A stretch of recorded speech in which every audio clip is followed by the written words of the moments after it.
Well, they certainly saved the best till last, because for my money, the final Raw, the final live Raw of 2022 was the best Raw of 2022.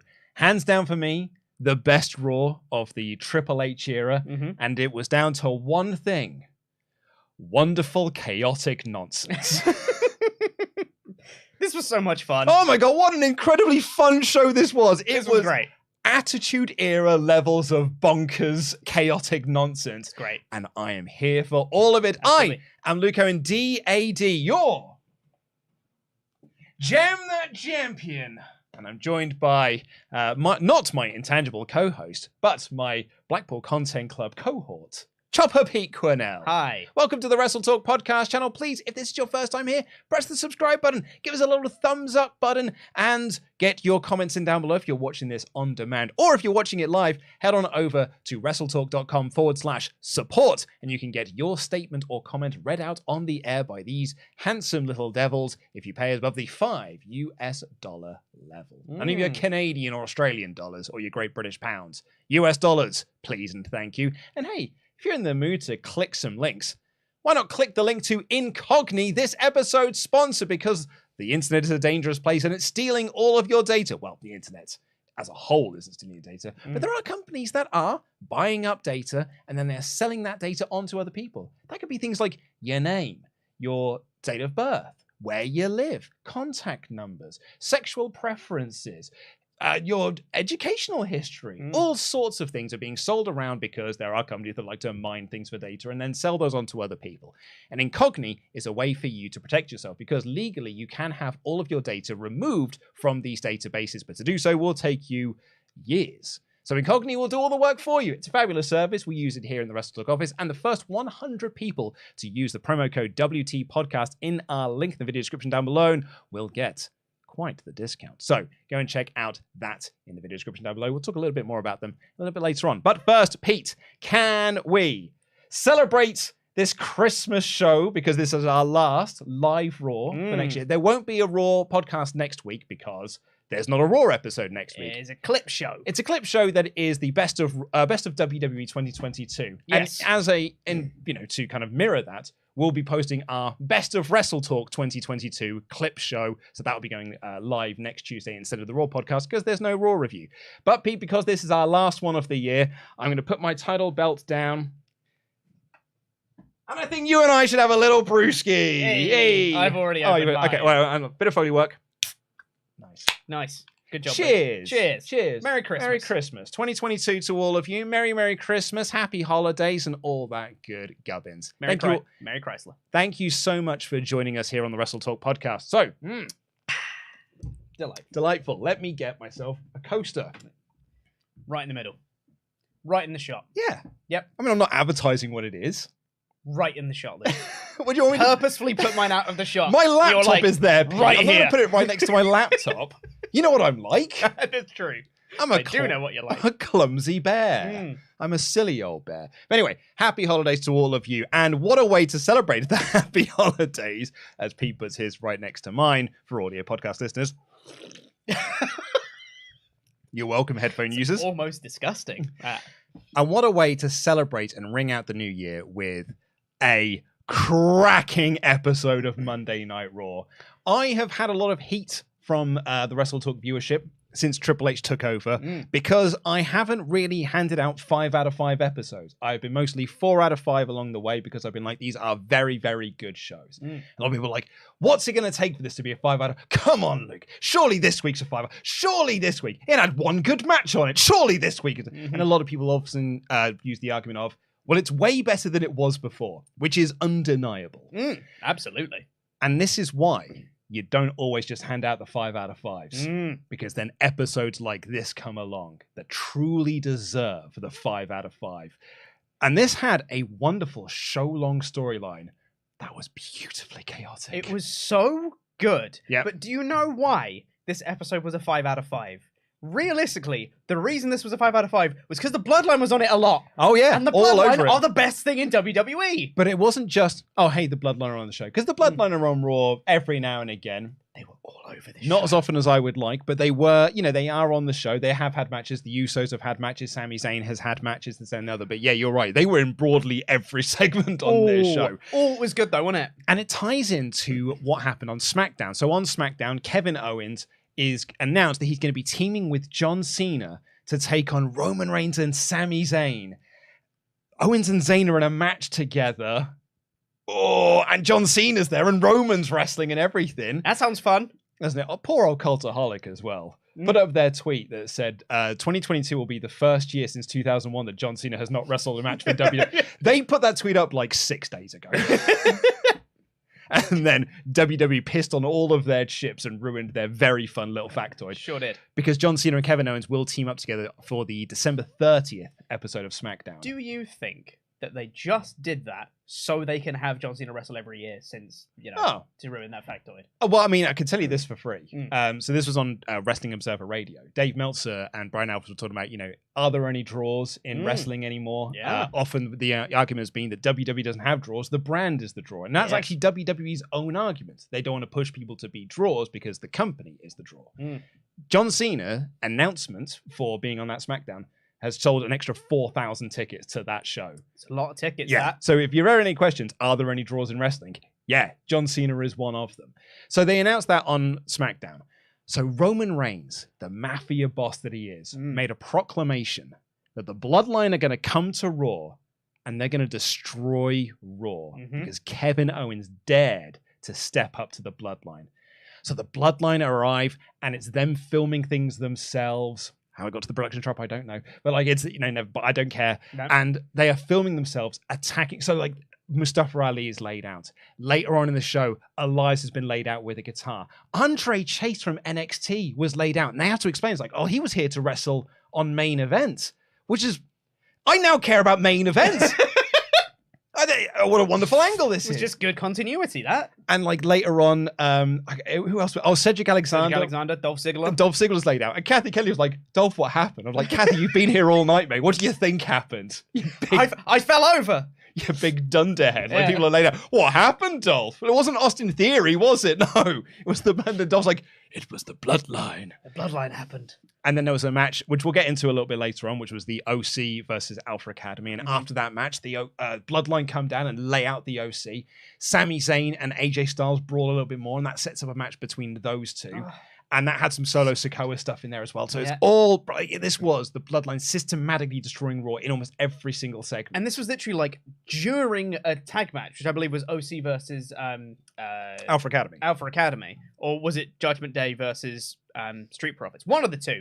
They literally cut mid-match. They're like, we're just going to show you something real quick. And it just cuts to the Bloodline beating people up backstage. That was the one, yeah. That was when they attacked Andre Chase and Elias. Yeah. Even brilliant in that. So the Street Profits for that match came out with Akira Tozawa. And you're like, oh yeah, because they were in a 6-man last week. But Corey Graves like, no, that's strength in numbers. Because the Bloodline are attacking people. So people Raw stars are now bandying together so that they can protect themselves from being attacked. Beautiful way to hype them up as a threat. Yeah, absolutely. But for me, this all culminated in a angle and the main event. Yes. Which was Rollins and Austin Theory had a promo segment to hype up their US title match they've got in 2 weeks' time. Because there's no Raw next week, so they were hyping things for 2 weeks' time. The women's title match between Belair and Bliss is happening on that show. First Raw of the year. And it's already gone to me. And the Theory Rollins title match. And they had a very good promo segment. I thought Rollins in particular was awesome. He was great in this segment. Yeah. Theory had some really cool lines where he was like, you're just the third best member of the Shield. So it's a lot of ooh. Yeah. I also really liked that he made a John Cena reference. Sure did. The champ is here. I've got to think it's him Cena at Mania. I'd love it. Honestly, great idea. Him Cena at Mania for the US title. I think I'm really into that. Yeah. I don't think I would have been into it earlier this year when he was Theory with Vince McMahon and everything. But this new Austin Theory, who I realized actually just looks like budget Flip Gordon. You do have a point. Yeah, with the jacket and everything. He came out and I was like, pretty sure I've seen you at a lot of indie shows in 2018. It's the beard now. It's the beard that now. makes it, he looks like budget Flip Gordon. Yeah. And anyway, like they're having this, and Rollins just starts yelling because this brilliant fiery babyface promo about how, hey, it's not the title that makes the man, it's the man that makes the title. Why don't you prove that you're a man now, and we'll have our title match right now. And it looks like they're about to square off, and the Usos walk through the crowd, and there's this genuine sense of, oh dear, because we've seen like for 2 hours now what has happened when the Bloodline have been attacking Raw stars. And so the Usos coming through the crowd. Theory and Rollins have both got their shirts off, and they stand together. The 2 big stars of Monday Night Raw, bitter rivals, have to put aside their differences to fight against this invading force. And Austin Theory grabs his belt and walks away, leaving Rollins to be attacked alone. Oh, it were great! What a dick. I love it. So good. But then, of course, the Usos come out, and Kevin Owens makes the save, of all people. Comes out, and I'd forgotten all of the Rollins-Owens stuff. I thought you were about to say, I forgot all of this was about Kevin Owens. I forgot all the Rollins-Owens stuff from earlier this year. So then they're saying, oh, they got a lot of history. I was like, oh, yeah, they do. Of course they do. They were a tag team earlier this year competing for the tag titles. Yeah. And like then they essentially feuded between each other, like who's going to get on the WrestleMania card. And Rollins was trying to steal Kevin Owens' spot, which they referenced in a promo later on.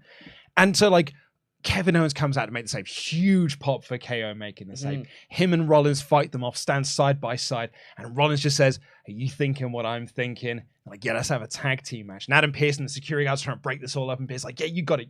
It's official. And I was like, I love this episode of Raw so much. And I cannot wait for this main event. Yep.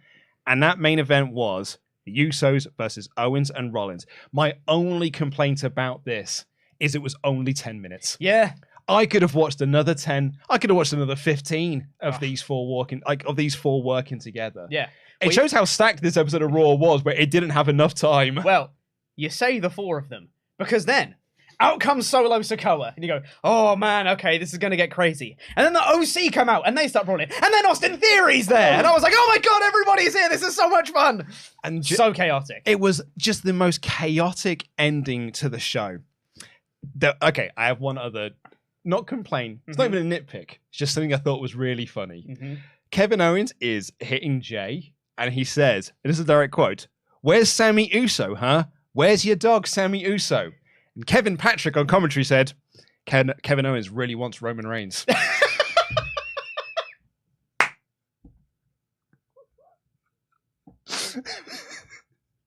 very, very clearly said. Well, they tried. They tried. Yeah. He is always trying, bless his cotton socks. Yeah. Speaking of cotton socks, Byron Saxton socks, eh? We'll talk about those later. Crikey. So they're having this match. Very, very good match. And as you say, it broke down, like, Solo Sikoa comes down, and we saw Solo Sikoa attack AJ in their match. So he's already been established as this threatening presence, particularly if it's your first time watching the episodes, right? And then the Good Brothers, out of nowhere, come down and brawl with Solo Sikoa. Even he looks surprised by this, because it's the Good Brothers. They're not involved in this, but they were involved in what happened earlier. Yep. And then Seth Rollins uses this distraction to post Solo Sikoa, gives Jay the stomp on the outside. And then Kevin and Jimmy have this really good exchange of like reversing super kicks, reversing the pop-up powerbomb, avoiding the stunner. And eventually Owens hits the pop-up powerbomb and gets the win. Proper year 2000s Attitude Era Raw levels of chaotic main event that the crowd were started at 11 and remained so. Yeah. And what I loved about this is you have so many people involved. Owens, Rollins, the Usos, Solo Sikoa, the OC, Theory. Each of this, because Theory also decked Rollins with the US title. Sorry, I forgot about on the that. outside. During all this, Theory decks Rollins on the outside with the US title, just to keep that plate spinning as well, because they're having their time match in 2 weeks. And on top of all that, there's no Sami Zayn. Brilliant. Do not have him involved with the Kevin Owens thing. And then, the match ends. KO wins. Sami then comes out afterwards and has a stare down with Kevin Owens. He slides in the ring. Looked like he was about to attack him. Slid into the ring, but Owens turns around, so he stopped himself. And they have this very intense stare down. And Sami Zayn just backs out of the ring. And that is how the show goes off the air. Juicy. Cannot wait for that tag team match on SmackDown. Oof. Cannot wait. And it's not just Roman's wrestling. And John Cena is on the show. Yeah. It's Owens and Zayn. Yeah, man. And that moment, when they're tagged in together. Mm-hmm. Even if we don't get that moment, it's actually, I wonder if they'll play it like the 6-man with Punk and MJF during their feud, where they don't touch, where they never touch in the entire 6-man tag. Yeah, I wonder if they'll do something like that. It wouldn't surprise me even if they have, like, you have Sami Zayn get the tag in against Kevin Owens, but then he stops and Roman's just like, no, you have to tag me in. Yeah, and Sami's like ordered to like go back out or something like that. Those two start. Yeah. Oh, there's a lot of potential here. I love it. And I think this is a fantastic way to build that match on SmackDown. Occasionally on Raw, they can run into the problem of it just being like, we'll just watch SmackDown because that's the important show. And they were not going to put that much effort into Raw.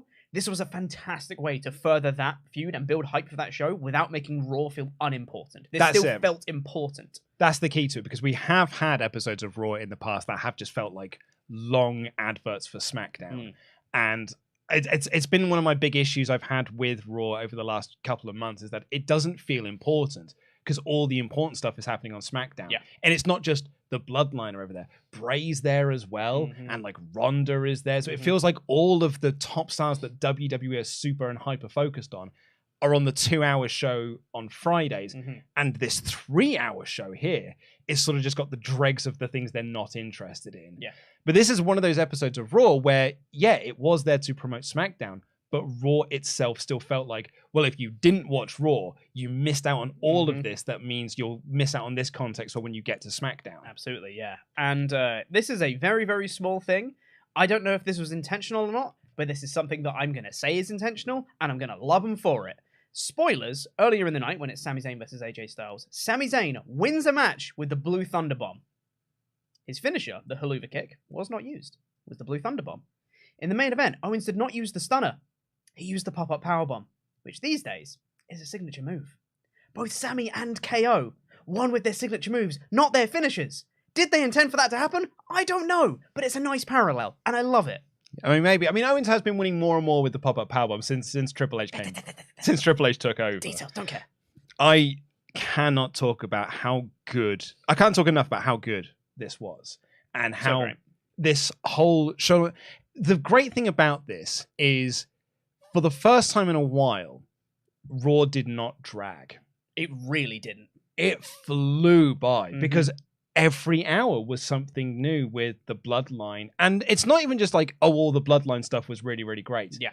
Because they had so much other great stuff on this episode. Bayley and Becky Lynch had a really good match. Yep. I thought the Judgment Day stuff with Street Profits was a lot of fun, which led into an intergender match with Rhea Ripley. Every hour just had something like, it was banger after banger after banger. So here's my question to you, Pete. Was this a reactionary move to the record low ratings that Raw got last week? Maybe. You know, you could definitely make an argument that they got scared and were like, cool, we need to stack this show. Yeah. You could make the argument this was the plan all along. You could. I mean, and that's the case, actually, because... No idea. Because this show was being used to promote SmackDown, and there is no live Raw next week, so there was nothing to build to. And SmackDown's already been taped. So basically, this whole show was just there to build. You can't build to a tape show this Friday, so you're just building to the live show that happens in 2 weeks, or a week and a bit, or whatever. So you could easily make the argument that this was always going to be what they did, but it really also had the, and I'm not going to use this word, sounds horrible, but I don't mean it that way, the stench of Vince panic booked Raws.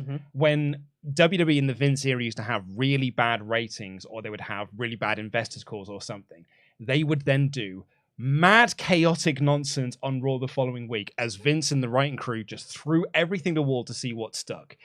This was not that, because this was way more thought out. This was way more plotted, but it did also feel like Triple H saw the record low ratings of Raw, has seen like the patterns of ratings rise and then drop for Raw. So like, they rose when he took over, but have now started to drop down again, to be like, we need to do something to Raw to make it feel important. So let's heavily stack this show.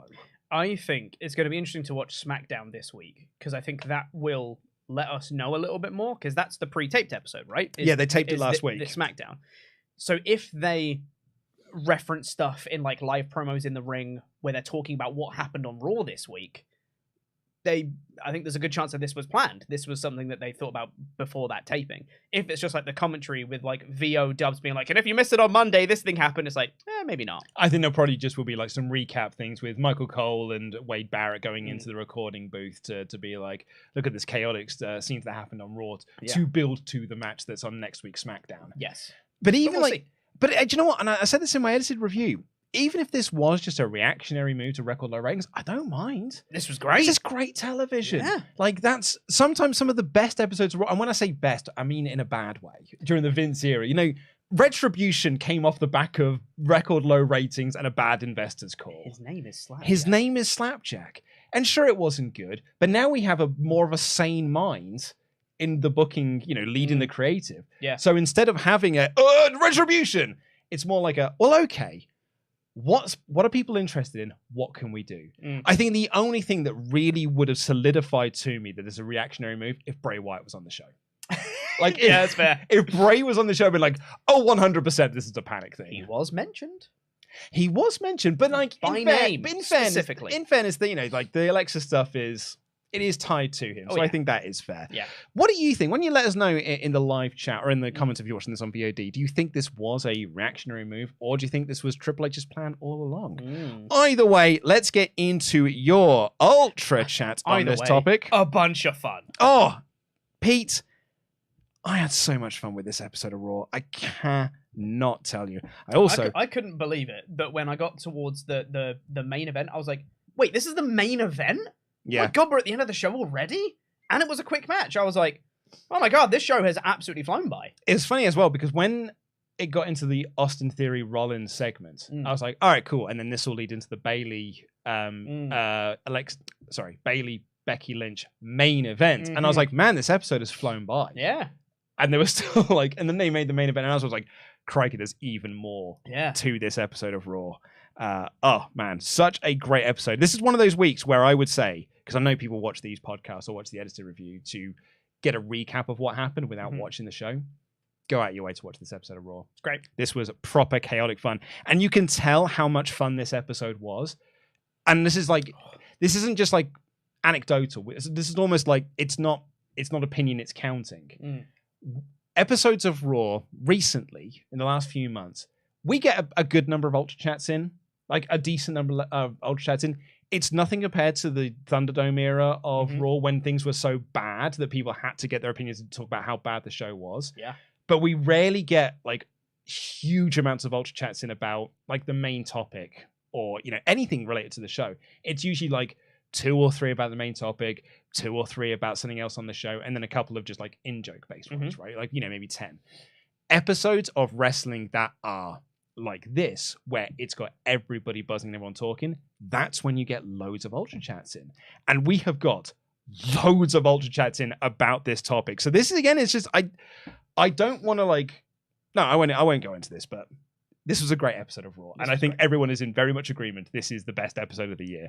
But Kid Phantom V3 said, Raw was, sorry for the pun, rawsome tonight. Haven't heard that word in a while. We used to use that for our ratings, didn't we? We did, yeah. And the only reason we stopped doing that now is because, so again, peeling back the curtain somewhat. You know, people are asking, like, why don't you do the rawsome, pork, or it's basically because if you don't tell people what the rating is immediately, they just tuned out the video. Like, basically, we'd finish a review and then we saw this massive drop off in viewership. So people weren't actually sticking around to hear the 5 out of 5 or whatever. So we're like, and because there's a huge drop off and then there's like still, you know, a minute and a half left of the video, that really hurts the algorithm. So we're like, all right, we need to keep this short. Don't go through the ratings. Just say what the number is. But anyway, Kid Phantom here. Plus, the booking in the end didn't have the cliche tag team champions lose in a tag match with 2 single stars. Because in the end, after the chaos, it became a singles match with the single star winning. There's an argument for that. There is an argument to be made. Sean had a very interesting stat. I'll see if I can pull it up, actually. They've lost 11 non-title tag matches, the Usos, since winning the SmackDown tag belts. So the original belts that they won, not since they've joined and became undisputed. They've lost 11 non-title tag matches, not including singles matches, not including 6-mans. And they do lose a lot of singles matches. They do lose a lot of singles matches, which I think it was the right call to have them lose on this show. I'm never a fan of tag team champions being pinned. I do think it was the right call to have them be pinned on this show. You can make it work. But I agree with Sean's point on Twitter that I would like for this to play into the story somewhat of Roman being pissed that they didn't win. Yeah, absolutely. Because they were sent to Raw in particular to make a statement with Kevin Owens. Exactly, yes. And that's the only person that beat them. Exactly. And you know, they can have the Usos come on to SmackDown and be like, hey, we destroyed Raw. We're so great. And Roman's like, you didn't win though, did you? Yeah. You know, you can make that into a story beat, and I think that would be great. Yeah, I mean, I thought Rollins would be the one to get the pin because they were in Iowa. They were in Rollins' home state, so I thought they were going to give him the hometown win. But Owens got the win, which actually makes more sense because he's the one that's got the big tag match in a couple of weeks. Yeah. Charles Berg, super fun show with many small stories surrounding the main story. This is how you write a TV show. Also, we got a fun intergender match where Rhea Ripley beat up and stepped on Tozama. I swear some people have all the luck. Oh, by the way, did my package arrive yet? I don't think it has arrived in the office yet, but we do have. We've got a lot of strikes happening in the country at the moment, so I mean, some of my Christmas presents are not going to arrive this year. Will Campbell here says, "Hi guys, this episode was nothing short of excellent. I love how the constant threat of the bloodline hung over the show and the way the cameras kept cutting to Sami, Solo, and the Usos, turning backstage into the NXT parking lot. Great to see Bronson too. Yeah." We got a return on this episode of Raw. Bronson Reed's back, everyone. It's my boy! Bronson Reed! I love him. Yeah, what a show, man. Which is with the Miz, so, you know. Whatever. Dave Donaldson, Merry Christmas to you all. I enjoyed the chaotic nature of this Raw. It really helped the time go by. Thanks for all of 2022. 2022. Oh, thanks for all of 2022. You were in my top listened to podcast on Spotify. With 9,884 minutes listened this year. This means I spent 7 days of 2022 listening to you guys. That's a lot of minutes. I'm very sorry, Dave. Yeah. But thank you so much. And thank you to everyone who sent across their Spotify Wrapped to us to tell us that we were in their top listened to podcast. It means a lot. It's nice. Legion428 said, is the Pierce thing leading to a storyline where he can't control things and they bring in a new authority figure? Regal would make the most sense, but he seemingly can't be on TV. Yeah, I mean, Regal would be the easy win, new on-screen authority figure, but yeah, the rumor is, or the report is, that he can't appear on TV for like a year or so. Yeah. But I don't think that you're out of step here, Legion. I think we could be leading to a storyline where... Because Adam Pearce feels like he doesn't have any control. Like with the Bobby Lashley thing last week and him firing him, but then it turns out he hadn't fired him, and like that's overstepping his boundaries. It feels like every week there's just these big pull-apart brawls and everything. I think we could lead something with Pierce losing his authority. Yep, and we had the backstage segment on this show where he was very annoyed at Paul Levesque, that is. Oh, I thought it was Heyman. I assume it was Levesque. I thought it was Heyman. I thought he was calling Heyman to call off the attacks. Maybe that. That was my reading. I didn't even think of Levesque. That's so interesting. Could be either. That's so interesting. But he was very annoyed. He's like, please call me back. For God's sake, man. Yeah. So I think either of those work, depending on what story they want to go with here. Yeah. I thought it was Heyman. What do you think in the chat? Do you think it was Heyman or Levesque? I think he was talking to. Loki said, I thought we would never see Pete again after he retired from WrestleTalk on his birthday. Glad to see he returned on his birthday. Happy birthday, Pete. Joke aside, I haven't enjoyed WWE since 2014, and this episode recaptured that old joy. That's very nice. Jam that jam. I'm glad. I'm happy for you. Yeah. Chris says, hey guys, now hear me out. What if Alexa wins the title in 2 weeks, then loses it in a rematch of the Rumble because of Bray? To do this, it gives Alexa and Bray together, and then in whatever order, Rhea and Charlotte face Belair at Elimination Chamber, WrestleMania, respectively. No, I don't see Alexa winning in 2 weeks. Like, if I was a betting man, which I am not, particularly with the booking on this episode of Raw, it's Belair Ripley at Mania. And Ripley is going to be either going to be the person that dethrones Bianca Belair, or Belair retains at Mania and has a whole year-long stretch as champion, beating the seemingly unstoppable and unbeatable Rhea Ripley. I think of all of the options that they have on Raw at the moment, Ripley versus Belair is the biggest match that they can book. I agree. I wouldn't be opposed to a Ripley Belair match, though I think that if you do that match, I think Ripley should probably win. Or I think you do Ripley Lynch as the Mania match. Not for the title, just Just it's two big stars. Match. Yeah.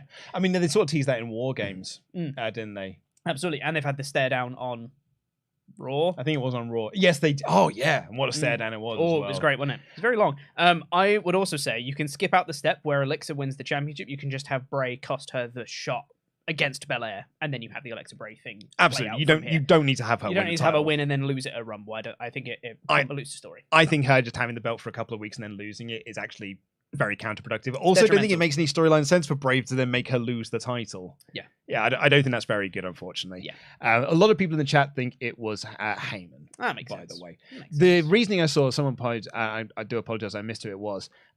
Is they wouldn't call him Paul on WWE, they would call him Triple H, or they call him Hunter. I don't know if that's true. On investors' calls, like the business world, he is Paul Levesque, but on TV he is Triple H. They've done it before where they've called him Paul in I seem to remember in NXT things when they want to add like a layer of realism, there will be like, "Hey Paul," and it's just like. Okay. Maybe.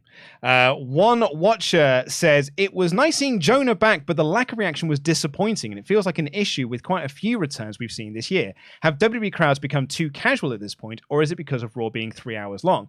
Oh, it's because no one watched NXT. Yeah. No one knows who Bronson Reed is in the casual crowd. It's the same reason why they didn't pop for Mia Yim, because the main roster audience, the main WWE audience, the vast majority don't watch NXT, so they don't know who these people are.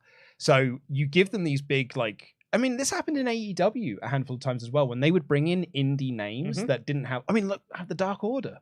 You know, when the Super Smash Brothers debuted in AEW, it got over like a fart in a church because that audience didn't know how to react because they weren't there as the Super Smash Brothers. They was there as new characters. People were like, Is that Player Uno? Is that Player Dose? Yeah. And no one knew how to react to it. We saw it when Luther debuted as well. It's sometimes niche wrestlers, even in the indie landscape, to a hardcore audience like AEW, fly under the radar. So to the casual, which is the majority of WWE audience, they don't know who Bronson Reed is. They don't know who Mia Yim is. They don't know who Candice LeRae is. So yeah, it's always going to happen. But the key to it is that you present them as a big deal, because then that tells your audience, hey, they're a big deal. Yeah. Joe Nero West said, I've been watching Raw live the past 2 weeks, ever since Asuka started posting about returning to her old gimmick. I really loved this episode, but without Asuka, I can only give it 4 out of 5. Bloodline stuff was great as always. That is fair. That is really fair. Like Asuka. Understandable. Yes, because she was not on this show. She was not.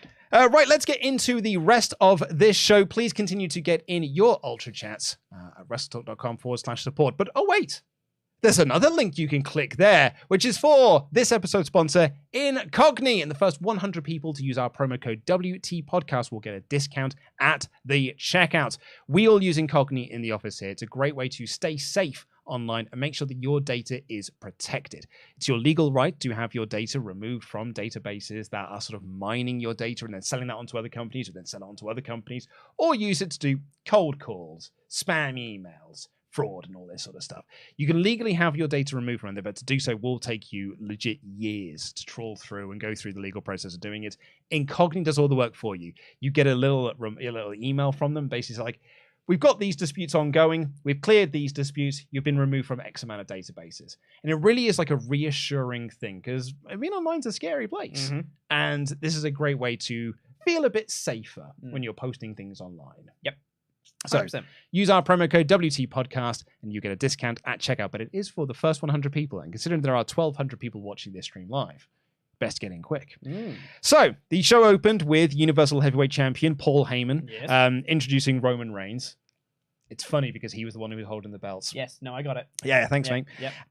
And this is where he has said that I've sent the Bloodline to attack everyone on Raw. Send a message to Kevin Owens you don't bring John Cena back. Reigns' promo was so good. Oh, he's amazing. This mafia boss thing. He's so cool. Wonderful. And we then see backstage the Bloodline beating up Mustafa Ali to teach Owens a lesson. I wrote, Reigns sets up the show-long story, Bloodline beats up everyone. Then I wrote Mustafa Ali, and then I went, oh, this is fun. That's my next note. Speaking of fun, Street Profits took on the Judgment Day. Oh, sorry. Very quickly, because we've already spoken a lot about the Bloodline story. Just one last bit of it is I'd really like for this to bite Roman in the ass.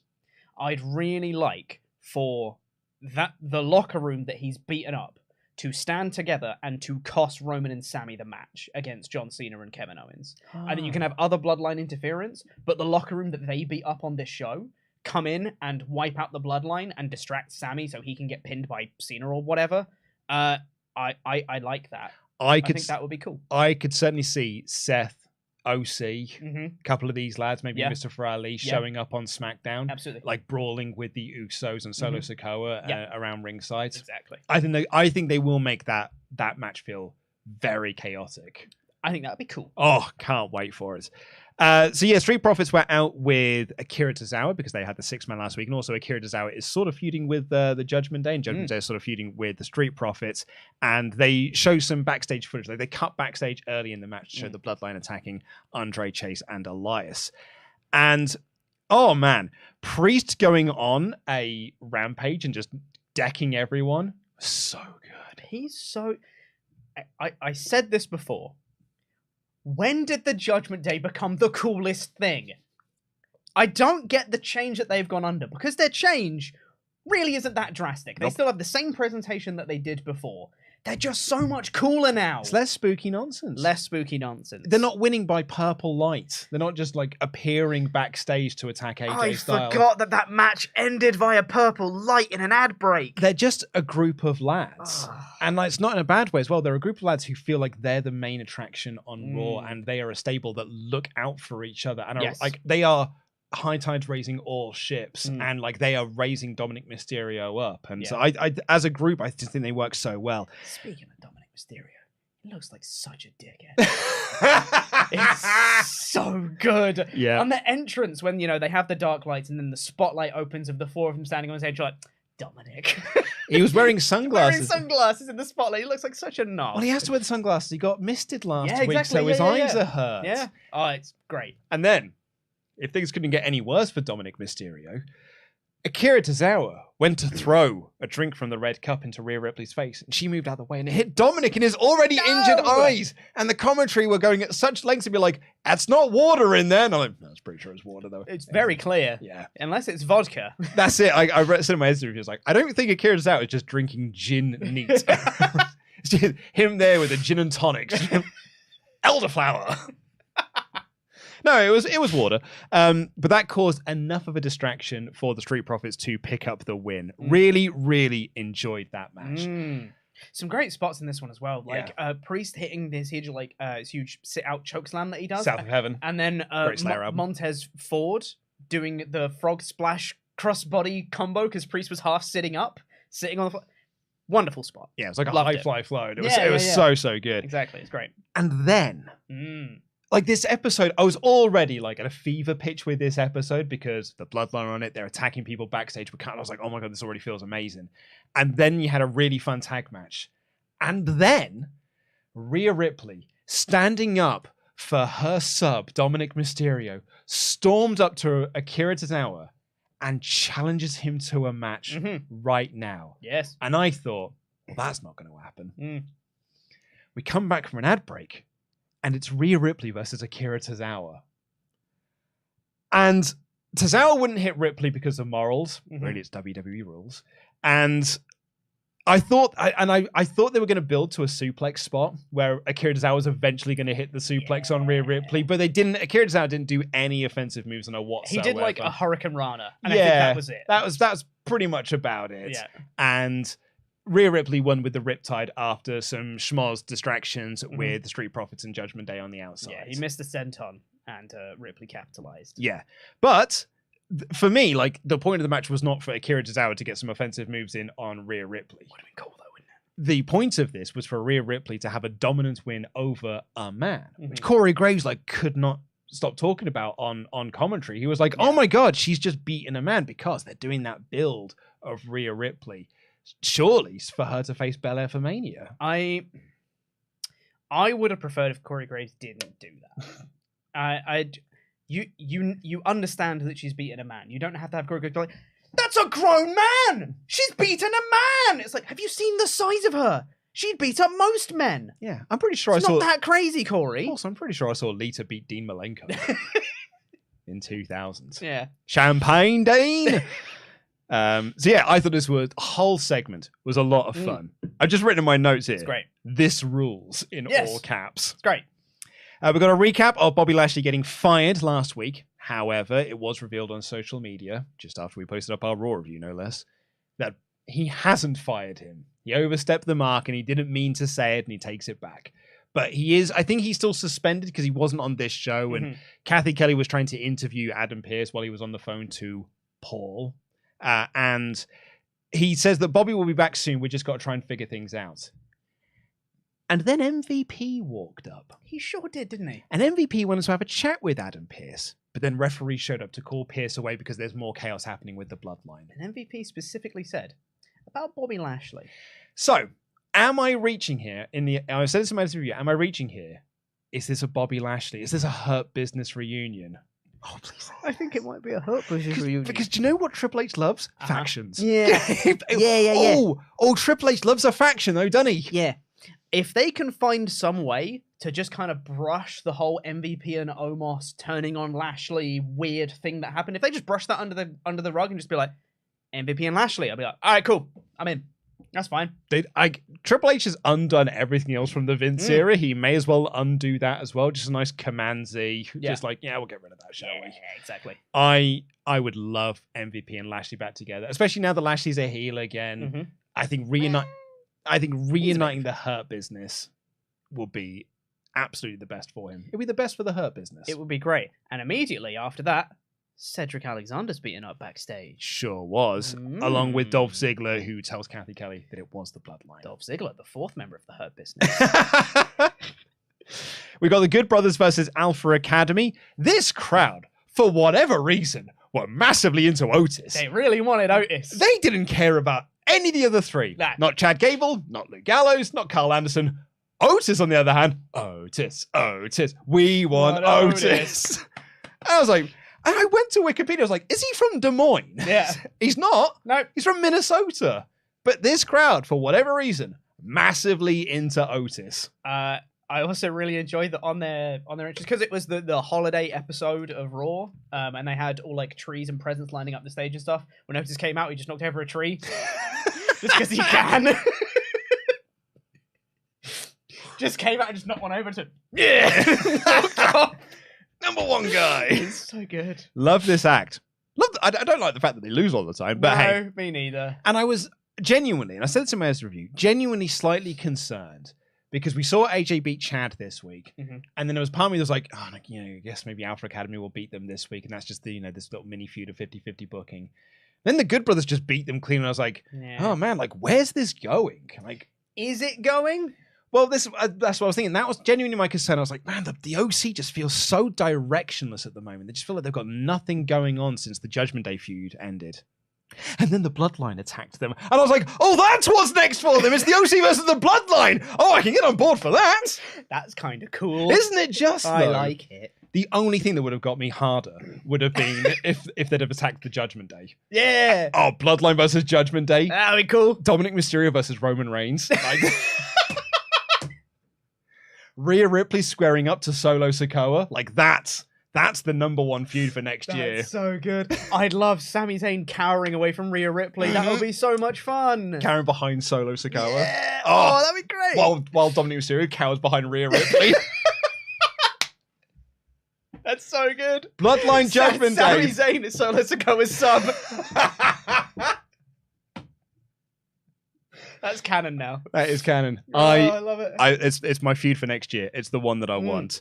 But yeah, they attacked them and left them laying, and then they cut this promo talking about how, like, they run this business. This is not just SmackDown's not their show. Raw's their show as well. And then I was genuinely worried that this was the end of the angle. And then Sami and AJ continued to brawl, and I was like, oh, good. That means we're going to get a match then. I thought, I was like, so I was like, oh, we're done here anyway. And then they start walking out. I was like, oh, no, not the end of the bloodline. That's the cool thing. Yeah. And then just as they're walking up, AJ Styles brought some. I was like, okay, cool. That's setting up a Sami Zayn versus AJ Styles match down the line. Immediately then we had a backstage segment being like, I want Sami tonight. I was like, tonight? Yes, please. That sounds great. Oh, it was so great. Yeah. We also got a recap of Becky taking out, like, you talking about the chaotic nature of this. It was AJ and Sami brawling. Then we get the recap package of Becky taking out Io Sky and Dakota Kai to set up the match for later on. And then we cut to AJ making the challenge to Sami. And it was like, back, bam, bam, bam, bam, setting things up. Really, really great. And then we got a sit-down interview with Alexa Bliss, Bianca Belair, Byron Saxton, and Byron Saxton's socks. They were very festive. They were red and green, little diamonds design on them. Big props to him. 10 out of 10. I'm a man who loves socks, and I thought he had a really good sock game about him today. So good on you, Byron Saxton. I think that's the best thing you've done all year. Byron Sockton. Byron Soxton. Why didn't I think of that when I was writing my review? Byron Soxton is much very better. good. Maybe you should do the Raw review. No. I don't need more work, Luke. So Bliss, in this, basically tried to rewrite 2022 to be like, sure did. Be like, okay, so none of this has made sense. So let me try and make it make 2021. sense. I would say, yeah, actually, she tried to make, and all of 2022 as well, because she's done nothing this year. Well, yeah. So she explained that Bray abducted her and turned her into this creature, and then he abandoned her. Yes. Because he got fired. And then she was lost, and she became disillusioned. So she had to go to therapy. Yeah. And therapy didn't help her. All it did was make her a shell of who she used to be. And the only reason she found herself again was because she found a friendship in Bianca Belair and Asuka. Massive, massive applause to WWE for trying to make all of this make sense. It's not the worst I've ever heard. This is pretty good, I think, as explanations go, because you're going to have a real hard time to try and overwrite all of the 2020, 2021, and 2022 stuff. This is pretty good. Pretty good. Pretty good good effort, mate. Yeah. Good effort. I massively applaud it. And I mean, they didn't have to. Yeah. But they went to the lengths to do this because they're trying to make, the symbols mean something and trying to explain to the audience, here's why this is happening. But Bliss is like, and I love this line from Bliss, which said, but it's not Bray Wyatt you need to be worried about. It's me. Because Bianca tried to start talking to her. She mentioned, Bliss originally mentioned Bray Wyatt and was talking about how he broke her essentially and left her broken and shell of a person in therapy, etc., etc. Bianca then started to talk more about Bray Wyatt, and Alexa cut her off and was like, no, it's not about Bray Wyatt. Bray Wyatt's not a threat to you. I'm a threat to you. And I was like, that's good. So good. You set up the Bray Wyatt stuff, but you make Alexa go, but I'm past that now. And that's why, when the next thing happens, it matters even more. And then it looks like they're about to end the interview and walk away. Bianca Belair stands up, but a flash of Bray's symbol appears on the screen, and Alexa Bliss hits Bianca Belair with a glass vase. I think we should just stop putting screens around Alexa. Yeah. As soon as this sit-down interview happened, there was a screen behind Alexa. I was like, well, I can see where this one's going. Guys, come on now. So yeah, that's going to happen in 2 weeks' time. I thought that spot looked pretty good. Yeah, I thought the whole thing... With the vase, smash over the head. Great. I thought the whole thing was real, real good. Speaking of things... So The Miz and Dexter Lumis had a ladder match. They sure did. And it was a comedy ladder match. Yes. To a degree, yes. Corey Graves at one point said, for some reason, the WWE Universe loves Dexter Lumis. And that was the first thing that me and Corey Graves have ever agreed on. People often wonder, why do you hate The Miz so much? Why? Or I hate's a strong word because I don't hate The Miz because I don't know him personally. I've got no reason to hate the man. He's not my favorite wrestler in the world. And people are like, what is one of your issues with The Miz? He never sells fear. So he is in a storyline where he is broke and he has had to ask his wife for money to put up in this double or nothing match. And he has got nothing that he can... And he's going up against a guy that nearly murdered him and was threatening to, was dragging him around, invaded his home and all of this sort of stuff. He's in a ladder match and he just does his regular entrance. And I'm like, dude, and I know you can make the argument of well, he knew that Bronson Reed was going to come out and make the save at the end, but sell the match stipulation. Because if you're making your entrance like you would for your wrestling Chad Gable and you've got nothing on the line, the same way that you make this entrance, why should I care about any of your matches? Yeah, I agree. I don't hate The Miz, and I definitely don't hate The Miz the way that you hate The Miz. I don't hate them. Hate's a strong word. I don't hate anyone. I dislike Miz's character and his booking. I think that he is fine. As a wrestler, as a promo, I think he is fine. I don't like this storyline. I don't like the character that he has currently, and I don't like his booking. And I think, because apparently people really like this stuff, and apparently people really like Dexter Lumis and this story and all that stuff. I would say that the crowd didn't particularly care about this match either. So this storyline goes through phases depending on which town they're in. Some towns are into this story more than others. Unfortunately, Des Moines, Iowa was not a town that was into this story. Yeah. Because they did not care at all about this match. They did not care about either man doing a wrestle with the ladders. I don't think that's helped by the fact that The Miz doesn't sell anything in his entrance. They weren't into Dexter Lumis. No one got a reaction. They were doing ladder spots. They weren't really getting reactions. And to kind of prove the point that we're making about how they just weren't into the drama of this match, at one point, The Miz buries Dexter Lumis under a ladder and several chairs and this and that and the other. He's the babyface and Miz is the heel. And the crowd instead chant, "We want tables." Yes. Because they didn't actually want to see either man wrestle or either man win. They just wanted to see some table spots. Yes. To his credit, The Miz went and got to table and then put it back under the ring because he's the heel. That's a good heel. That's some good heel work right there. Instead, allowed Dexter Lumis to do the table spot because he's the babyface. Yes. So massive credits to Miz there. I do think he is perfect for the WWE style. But you're right. Like this crowd they weren't into Miz attacking Gargano. They weren't into Lumis making his comeback. There was a spot that I thought the crowd would have been really into, where Dexter Lumis is in the middle of the ring. Miz is cowering in the corner. Dexter Lumis pushes over a ladder. Looks like he's going to push it onto Miz in the corner. And Miz is like, "Oh no, don't do that." And he pushes the ladder over and it stops short of Miz. And Miz is like, "Thank God it didn't hit me." But he has his legs open, and Dexter Lumis is looking around like, "I should kick it in his balls. You can see where the spot's going." And the crowd were just like, "Yeah." It's an opening. They thought they would chant tiny balls. Yeah.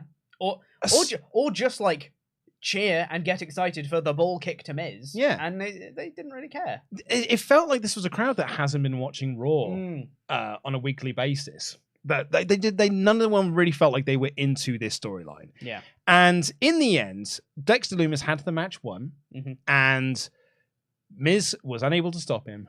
But who should come out from the crowd to stop Dexter Lumis but a returning Bronson Reed? Bronson Reed! I love this man. Bronson Reed has made his return to WWE. This is yet another former NXT star that was fired by Vince McMahon. And he attacks Lumis. The crowd did not react to it whatsoever because A, they're not into this storyline, or this crowd's the only one, and B, they don't know who the man is. He helps Miz get up and win the money, which I think means the storyline must continue. Yeah. So, I love Bronson Reed. Did you know, fun fact, Bronson Reed just beat Okada clean in the G1. Clean! Bronson Reed beat Okada clean in the G1, and now he is Miz's lackey. I love Bronson Reed, and for that reason, I do not want to see him in this story. It's the same treatment as Tommaso Ciampa. That's what I was going to say. I don't want to see either of these guys in this story, especially when it means that this story must continue.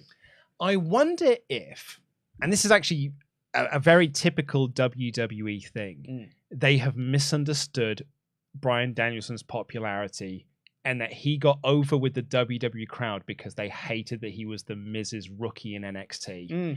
Because WWE have often misinterpreted what the crowd liked about Danielson in WWE and then tried to replicate that and replicate all the bits that we weren't into.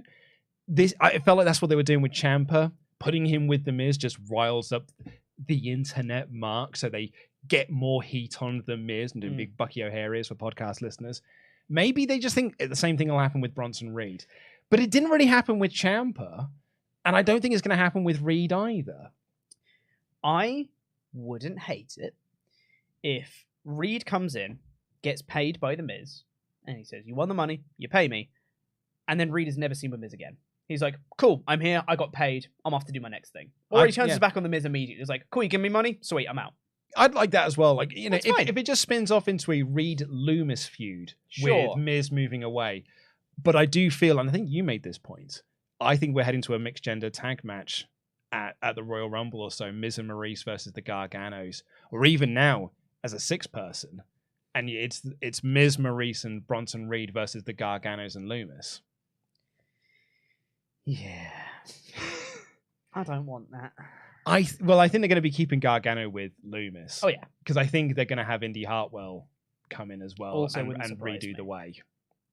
Well, not the way, rather. Well, I suppose it was the way, but without theory. Without theory, yeah. We then had AJ Styles versus Sami Zayn. Very, very good, as you would expect. This was my match of the night. Yeah, it was great. I don't care about anything else. Yeah. I love both of these wrestlers so much. Sami Zayn, my wrestler of the year.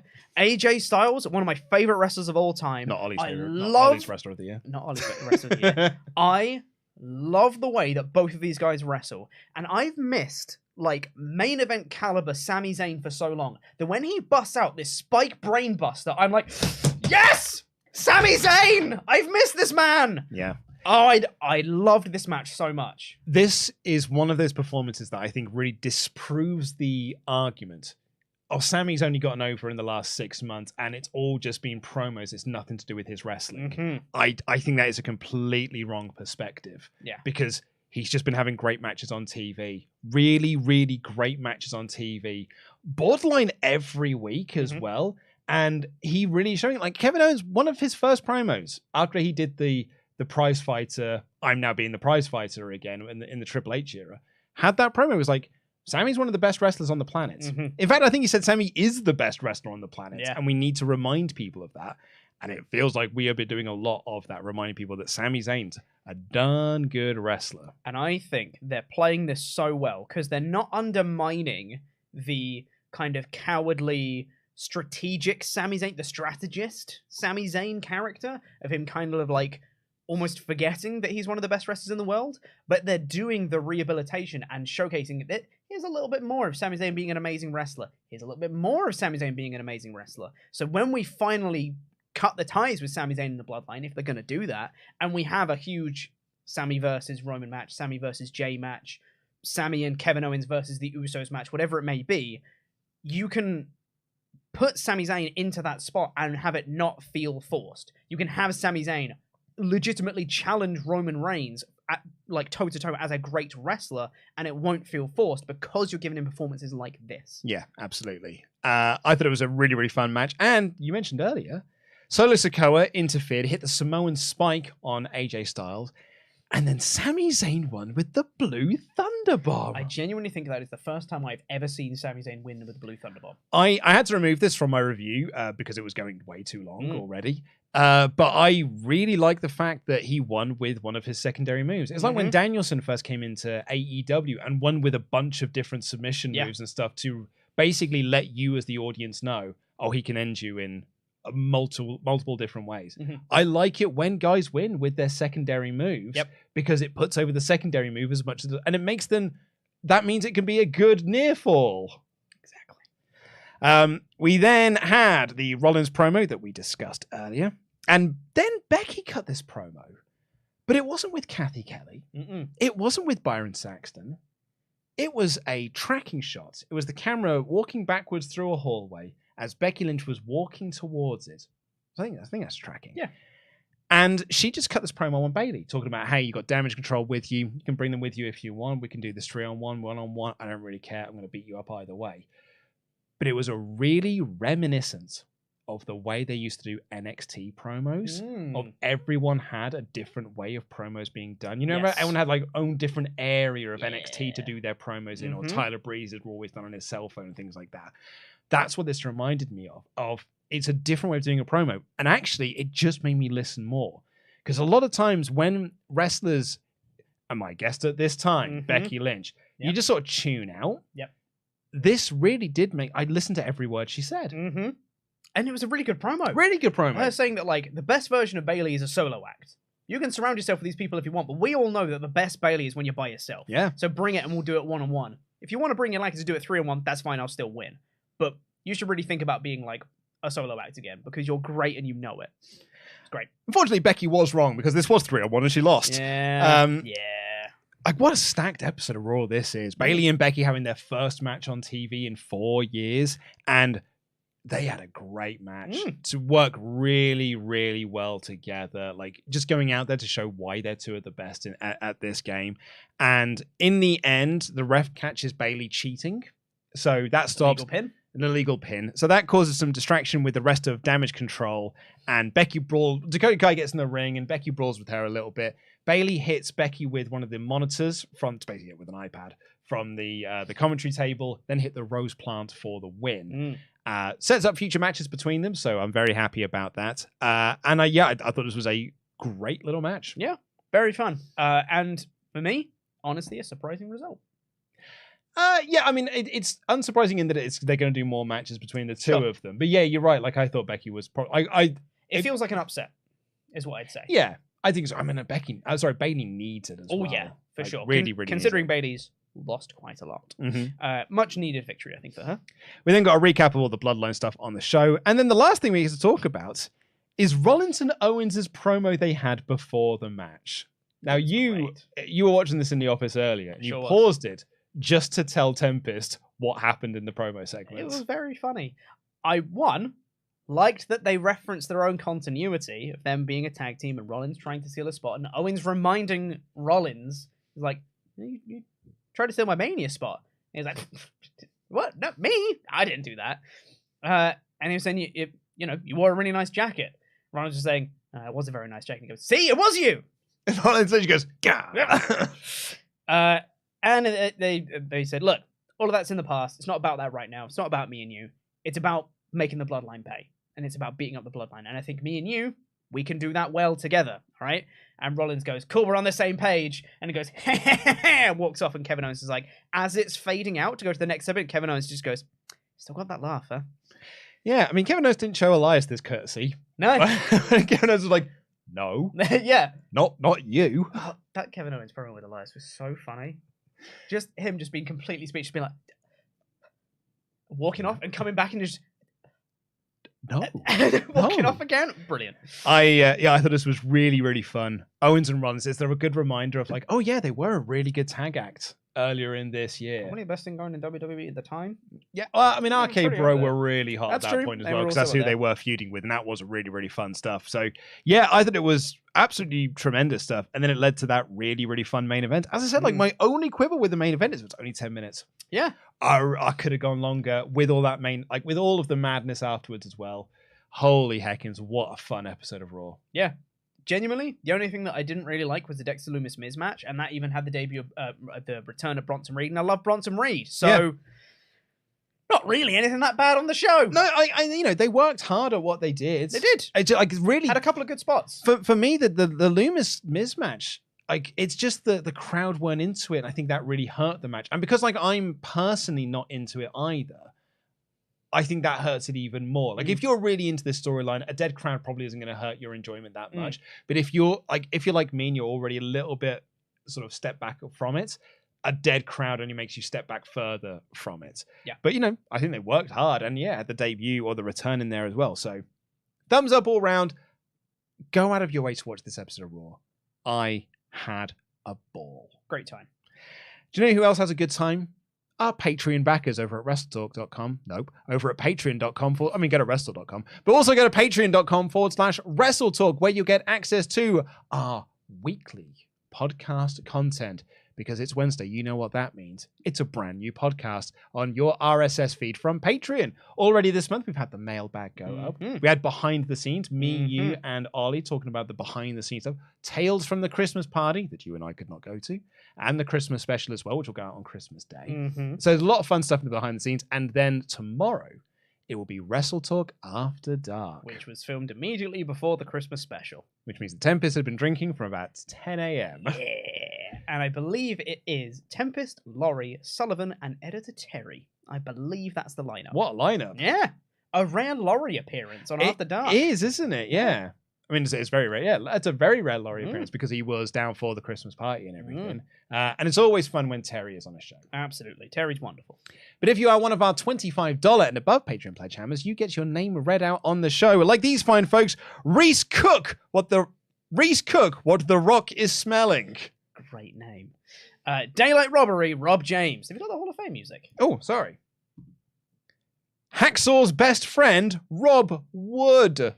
Yo, Adrian!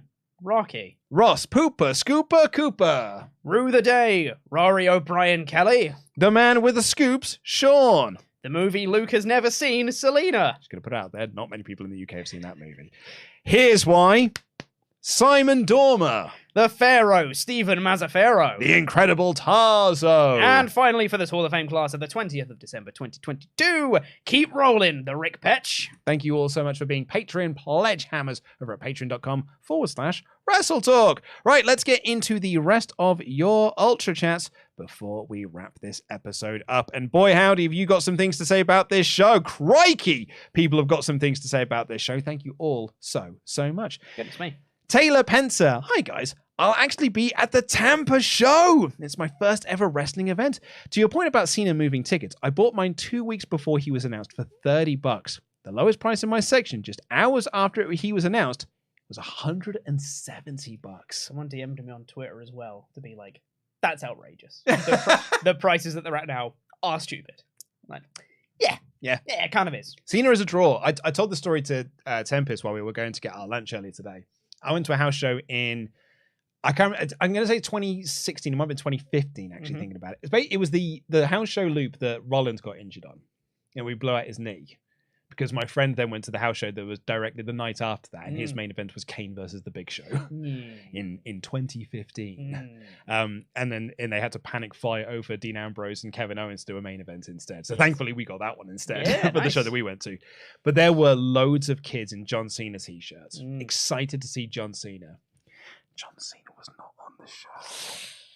There were a lot of upset kids that left when they realized that John Cena... Well, the main event of Owens and Ambrose started... Everyone left because they realized they weren't going to get John Cena. That's rough. And we went to a house show then probably about 6 months later. They didn't come back. Oh, mate. Because they got burned. Yeah. So they were like, not going to that again. Yeah. John Cena's a draw, man. Yeah, man. Matthew Robinson. This Raw was perfect and the best Raw of the year. But I think if everyone who attacked came out to help KO and Seth, it would have been the best in a decade. And ended with Roman coming in and causing chaos in the end. What do you guys think? Like, if Roman was on this show, it would have been like Goddle mode. Look. But Roman was never going to be on this episode of Raw. His promo at the start, though, did make him feel like he was a presence on the show, which I thought was very smart. Absolutely, yeah. Okay. I agree with you that I think it would have been amazing if everyone that got attacked came out at the end of the show and then Roman came out, big brawl, whatever, that's the way you end the show. I agree with you, that would have been amazing. I also think you can save that. If they are going to do that kind of retribution stuff, not that, but the retribution style of everyone coming out to cost Roman and Sami the match, I think that's going to have a greater impact. It will mean more if they do it then and don't do it now. Maybe. Yeah. Robert Waters. I wonder how New Japan feels about WWE taking its talent in Jonah and the Good Brothers, LOL. Typical WWE, always signing ex-New Japan talent. What? Matthew Robinson. With the Judgment Day, I would like Ripley to do some different stuff. She talks in Dominic's every time. It's is this really good or just repetitive? Oh, I don't mind it at all. I think the Ripley Dom stuff is actually some of the best stuff on Raw. I get what they're saying. Ripley does exactly the same whisper in his ear every time. And it's like, just do something slightly different. I don't mind it. Cool. Blue Jay Blaze. To say Triple H taking over W Creative is a good thing is an understatement. Watching show clips, let alone simply seeing how much happy you guys having watched entire episodes, puts a smile on my face. Jam that jam, wrestle lads. Tyler Wright. My girlfriend, who doesn't know anything about wrestling, sat in right when the Miz Lumis match was about to start. So I had to recap the whole storyline for her. And her words were, how can you watch this stuff? I swear wrestling is fun. Yeah. Eddie Pat 14. Everyone give a warm welcome to Pete's twin brother, Pat to WrestleTalk. Sorry for your loss in your brother, mate. We're all here for you. I'm dead now? What is this? And Luke, how do you feel about Wardlow saying his favorite Ninja Turtle is Leonardo? That's no one's favorite turtle. Come on now. It's Wardlow's. Can't say it's no one's. Okay, so his catchphrase sucks and his opinions suck as well. Great, that's everything. And he's got a top knot. He's got everything going against him. How's he popular? I'd swear, once this gets out, once word spreads amongst the AEW fan base that Wardlow likes Leonardo, they'll all turn on him. Yeah. Well, Leonardo is the best Ninja Turtle in Wardlow's world. So Matthew Robertson. I loved Ripley versus Asuka, but oh no, it is Akira. Yeah, it's because Akira Tozawa. I thought you just meant the movie. I loved Ripley versus Akira, but I think a man can do moves on Ripley, not just punch or kick her. When they do a match like this, it just reminds me of Reggie, which I know Pete remembers. I don't think this is good. What do you guys think? Well, we kind of shared our thoughts on it. Like, really, this was not about Akira Tozawa getting in moves. And if anything, it's actually better that he didn't, because the whole point was to make Ripley look dominant. Yeah. I think it would have been fun if he did a move or two, but whatever. Hot tag. J. Hohan Solo said, the last time I chatted in, I just finished my college applications, and guess what? I got into my top choice school alongside another one where I won a scholarship. Whoa! Thank you for the 11,000 hours I've spent listening to you guys, which have really kept me sane. Well, congratulations to you. 11,000 hours. Yeah. Goodness me. Just Donnie's been a member for 15 months in a row. I wish the theme songs in WWE were better. Yeah, you and me both. Anyone with a CFO song is on the chopping block. IMO after Gargano and Ripley's. Owens, Styles, Nakamura. I mean, yeah, that's people often say like us because they can't use CFO songs, but they use a bunch of CFO songs still. Use a lot of them. Yeah, yeah, they need they had Johnston and then they had CFO. They need someone to come in because at the moment they've just got everyone's got creator wrestler music, unless you've got a song written by an actual band. Judgment Day. Yep. Great. Charles Berg's been a member for 19 months in a row. Happy holidays to all. I hope everyone gets the thing they wanted, and we all have some delicious meals in the coming weeks. I know I will. Jam that jam.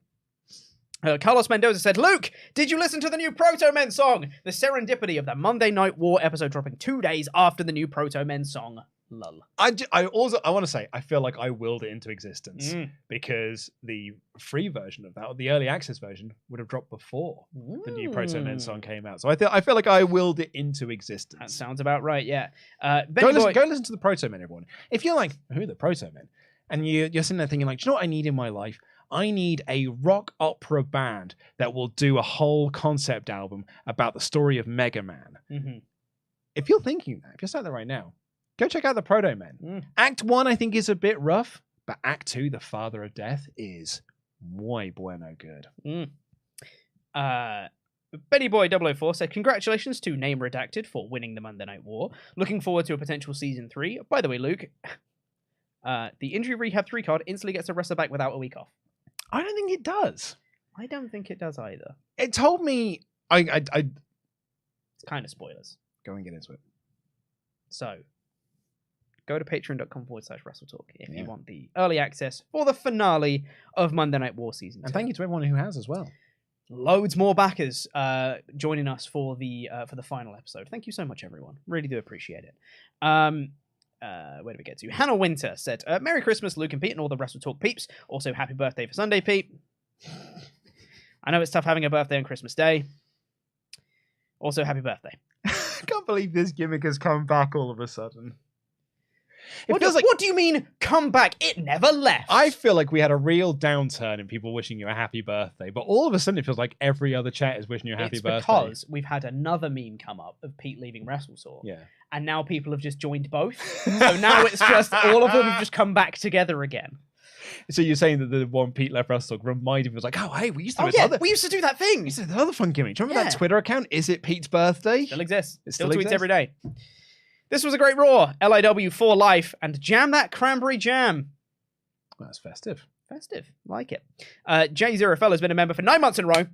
Just want to say I had an amazing 3 to 4 months being a moderator for this channel and you lads, and thank you for the wonderful memories this year. Thank you. Thank you very much. German Chavez said, good morning, boys. Always happy to see you two on a Tuesday. Hope you both had an amazing weekend and sleep. Question, at this moment, who else do you see coming back / debuting for the Rumble? Happy to say, I'll be going. Have a great rest of your day. Hope you have a great Rumble. I mean, you'll probably have a great time. I hope so. The Rumble is the one, like, WrestleMania, if I never go to WrestleMania, not that bothered, but I'd love to go to a Rumble. 100%. Yeah. Returns, debuts for the Rumble? Kenny Omega. No. Let's see. Who could be a return at the Rumble? I mean, I had Eric Young because I thought they were going to do a Sanity reunion at some point, so I could see them doing an Eric Young like full on like him with Wolf and Damo as well. You know who I would love, who I don't think they'll do, and if they do, I don't think they do it right. Josh Alexander. Oh, that'd be fun. Yeah, I'd really like to see him in WWE. I think he'd smash it. I could see Triple H reaching out to other companies to see if people want to do a spot in the Rumble. We had, so we've recorded our 2023 prediction show. Myself and Ollie Davis, I'll go up on New Year's Eve. And as a spoiler for that episode, one of the submitters, one of our community tab posters said, Kairi Sane will be an entrant in the Royal Rumble. IWGP Women's Champion Kairi Sane will be an entrant in the Royal Rumble. And I was like, that's actually a really good shout. There's also reports that might be happening. Oh, really? Oh, wow. So, we shall see. We shall see. And isn't it exciting? Because Sasha Banks might be going to New Japan to set up a program with Kairi. So what if Kairi comes back to WWE, then they have a Sasha Banks Kairi thing in WWE to build into a New Japan thing? Forbidden door, everybody. 2023 is going to be mad. It's going to be weird, isn't it? Mr. Higglesby. Yay, my boy. It's lovely time with the boys. Hope you're all doing great. Is there a P.O. box where we can send you all gifts? Love you all and hope you have a wonderful Christmas and great New Year. Send an email to support@wrestletalk.com. We do not have a P.O. box, but we maybe can give you our address, potentially. And missed Ultrachat from Saturday. Jack Nichols, unfortunately, it's my birthday! Oh. It's just unfortunate we missed it on Saturday. 33 years old. One of the year's highlights has been watching Tempest grow as a performer and podcaster. You're knocking it out of the park whenever you're on screen, so kudos. I'll be sure to let him know that you said that. Also love Sat too. You guys are great. Have a great day, lads. I'll also let Sat know that you said that too. Yes. Harry at Manga Girl. Hey, Harry. Lovely to have you in the chat. Said, Merry Christmas, guys. Just taking this opportunity to say thank you for all the content this year. Can definitely say this is a year of wrestling we will not forget for a long time. Thank you for covering it all. Have a great holiday and keep being awesome. No, you keep being awesome. You keep being awesome, Harry. Yeah. Love your reactions to the Monday Night War series. Cannot wait to watch episode 15. Watching her little heartbreak when I had all those injuries. Spoilers for episode 14. Hector Rodriguez has been a member for 11 months in a row. Says, happy holiday, friends. Hope you guys have all of the fun. Stay on. All the fun. I'm going to have all the fun. But, selfish. Spread it around, will you? I mean, leave some fun for other people. Yeah, I mean, like, everyone else will be in the room. Will also have all the fun with me. I'm not going to be here. Well, you can have all the fun in your own house. But that's not all the fun, is it? You've got all the fun. Vandalia 1998 said, it's been a few weeks since this happened, but I wanted to tell Luke grats on hosting Quizlemania and not getting fired. Plus, I agree with Luke, and I like The Miz, but he hasn't been in a good storyline since the Miz feud.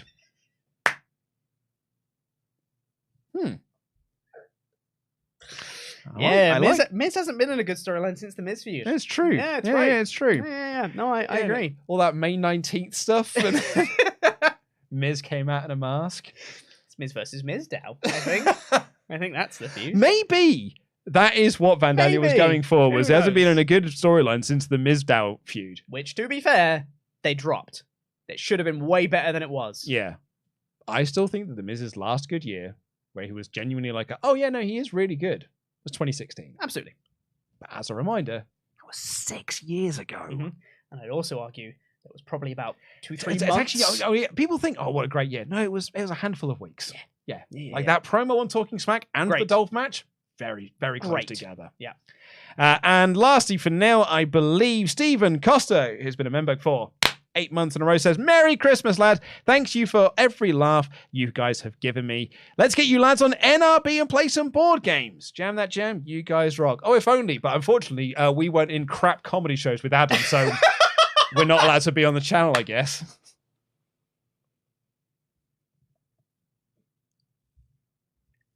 What do you mean? We've been in crap comedy shows. We've been on Quizlemania.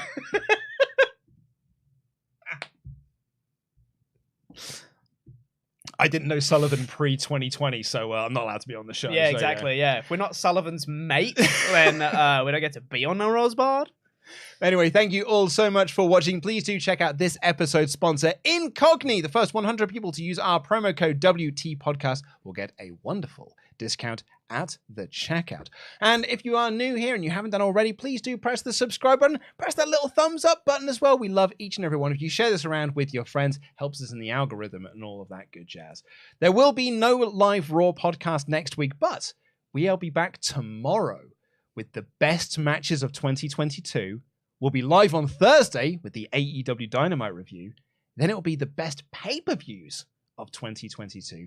We've got the Christmas special coming up, or the SmackDown review, in fact, actually this weekend, with myself and Dave Bradshaw. The Christmas special going up on Christmas Day. We've then got, crikey, what else have we got going on? What's on Boxing Day? On Boxing Day, I think it's the worst matches of 2022. What a Christmas present that is. There will then be the best of WrestleTalk on Tuesday, the worst pay-per-views of 2022 on Wednesday, a live episode of Dynamite doing that review, the 2023 predictions will be going out. There's a whole host of content coming up on the WrestleTalk Podcast channel. And also, just a quick plug for the main WrestleTalk channel as well, we're going to have some fun videos going out on Boxing Day and New Year's Day. It's a bit of an experiment, but it should be, I hope, very fun. Yeah. It's... spoilers. It's Luke and Ollie predicting every WWE on Boxing Day and AEW on New Year's Day. All of their wrestlers, they have to predict all of how their 2023 will be in 3 words or less. Every single wrestler on WWE/AEW. And there's more than you'd think. There's a lot of them, and it's a bit nuts. Genuinely, so hopefully, should be pretty fun. Genuinely took me longer to write than I thought it would do. Oh yeah. Yeah. You get stuck on one of them for a while. Yeah, and you go, what's that 2023 going to be like? So Yeah. It's hopefully a bit of fun. So stay tuned for the main WrestleTalk channel on Boxing Day and New Year's Day for that. And speaking of New Year's Eve, we're going to be reviewing that episode of SmackDown with the John Cena Roman Reigns tag team match. So exciting. We have got so much content coming up on the WrestleTalk Podcast channel and the WrestleTalk main channel and PFK as well. As well as No Rolls Barred. Go check out all of our stuff. Thank you all so much for listening. So much content. So much. Such good see. Such good see. Take care, everyone. Jam that jam.